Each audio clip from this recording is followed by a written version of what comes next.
एक बार था एक बस ड्राइवर बलानंदन नाम का। वह अपने माता पिता, पत्नी और बच्चों के साथ रहता था। बलानंदन पढ़ा लिखा नहीं था, पर बहुत बुद्धिमान था। हर रोज वह काम पे जाता था और अपना शिफ्ट खत्म करके शाम को घर लौटकर अपने परिवार के साथ समय बिताता था।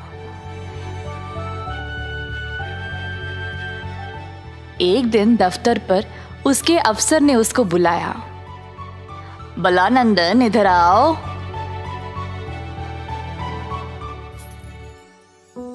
जी साहब, बताइए। ओह, मुझे देर हो रही है। हाँ, मुझे पता है तुम्हारे बस का टाइम हो गया है, पर आज तुमको 2 शिफ्ट करने पड़ेंगे, ठीक है? बलानंदन ने 2 शिफ्ट के लिए माना ताकि उसकी पगार भी बढ़ जाए, पर इतना काम से उसको बहुत दिक्कत भी उठानी पड़ती थी।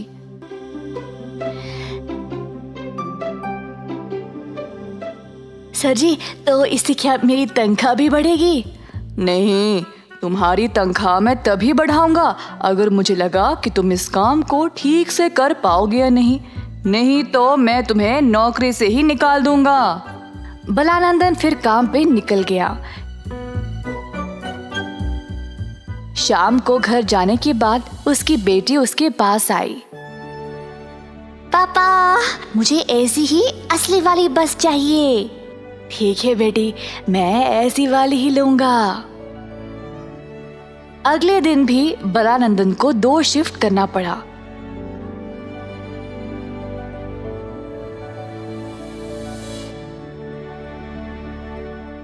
केवल दोपहर में आधे घंटे का लंच ब्रेक के बाद फिर से बस चलाना पड़ा, रात के 9 बजे तक। और घर पहुंचते पहुंचते 10 बज गए। इसी तरह कई दिनों तक चलता रहा। रात को रोज उसकी बेटी उसको असली वाला बस के लिए पूछती थी और बलानंदन उसको हर बार हाँ बोलता था। एक दिन बलानंदन को लगा कि वह सच में उसकी बेटी की इच्छा पूरा करे, तो वह दिन रात उसके लिए मेहनत करने लगा, पैसे जमाने लगा ताकि वह बस खरीद सके। एक दिन अपना काम खत्म करके वह घर वापस जा रहा था। अचानक से उसकी बस गोल गोल घूमने लगी। साधारण बस अब एक डबल डेकर बस बन गया। बलानंदन हैरान रह गया। स्टीयरिंग पहिया, गियर, बस के सीट, सब कुछ अपने आप बदलने लगे। बलानंदन बस से उतर गया और देखा कि बस कितना लाजवाब बन गया। फिर अचानक से बस बोलने लगा। हे बलानंदन, कैसे हो? तुम मुझे रोज याद करते हो ना, तो इसीलिए मैं आ गया। बस बोल रहा है? ओह, और क्या मैंने इस बस को याद किया? ये कब? मैं तुम्हें याद दिलाता हूँ। बस ने बलानंदन को अपनी बेटी को दिया हुआ वादा के बारे में याद दिलाया। मैं मेहनत करके तुम जैसा बस खरीदना चाहता था, लेकिन मैंने कभी सोचा ही नहीं कि तुम ऐसे मेरे सामने आ जाओगे। मुझे पता है, तुम्हारी मेहनत, अपनी बेटी के लिए प्यार और काम के प्रति आदर देखकर मैं बहुत खुश हुआ। इसीलिए मैं तुम्हें सही रास्ता दिखाने आया हूँ। क्या तुम मुझे सही रास्ता दिखाने के बाद छोड़ दोगे? मैं तुम्हारे साथ ही रहूंगा, पर मैं कोई जादू नहीं कर सकता। जब तुम्हें सफलता प्राप्त हो जाएगी, तब मैं अपने असली रूप में चला जाऊंगा। तो बलानंदन ने लाल बस की बात मान ली। घर पहुंचने के बाद उसने अपने परिवार को बाहर बुलाया बस दिखाने के लिए। बलानंदन के घर वाले लाल बस देखकर चौंक गए।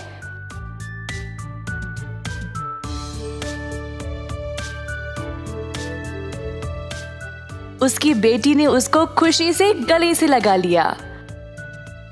पापा, असली वाला लाल बस, वाह! बलानंदन के घर वाले ये सब देखकर खुश थे कि उसकी मेहनत से वह इतना बड़ा बस खरीद पाया। उस दिन से बलानंदन 1000 से ज्यादा लोगों को बस की सवारी देने लगा, अलग अलग जगहों तक। लाल बस की मदद से उसके कई अच्छे यात्री बन गए। अपनी मेहनत की कमाई से उसने 23 डबल डेकर बसें खरीदे। हर एक बस के लिए एक ड्राइवर रखा और उनको हर महीने तनख्वाह भी दिया। 23 बसें लोगों को 23 अलग अलग स्थानों पर ले जाया करती थी। लाल बस भी बलानंदन की मेहनत को देखकर बड़ा प्रसन्न हो गया। अंत में जब उसको सफलता मिल गई तो लाल बस अपने असली रूप में वापस चला गया। लाल बस, आपका बहुत बहुत धन्यवाद। तुमने मुझे सही रास्ता दिखाया। मैं इस एहसान को कभी नहीं भूलूंगा। इसी तरह बलानंदन ने double decker red bus private limited की कंपनी शुरू कर ली अपने 23 बसेस के साथ, और जल्द उसने पूरे देश में अच्छा नाम कमा लिया। इस कहानी से हम ये सीखते हैं कि अगर हम खुद पर विश्वास रखेंगे तो कुछ भी पा सकते हैं, और इस काम के लिए कोई चमत्कार की भी जरूरत नहीं। उम्मीद है कि आपको हमारी ये कहानी पसंद आई होगी। कृपया हमारे चैनल को सब्सक्राइब करें और सभी अपडेट्स के लिए बेल आइकन जरूर क्लिक करें। और हाँ, वीडियो लाइक और शेयर करना मत भूलिएगा। Bye bye.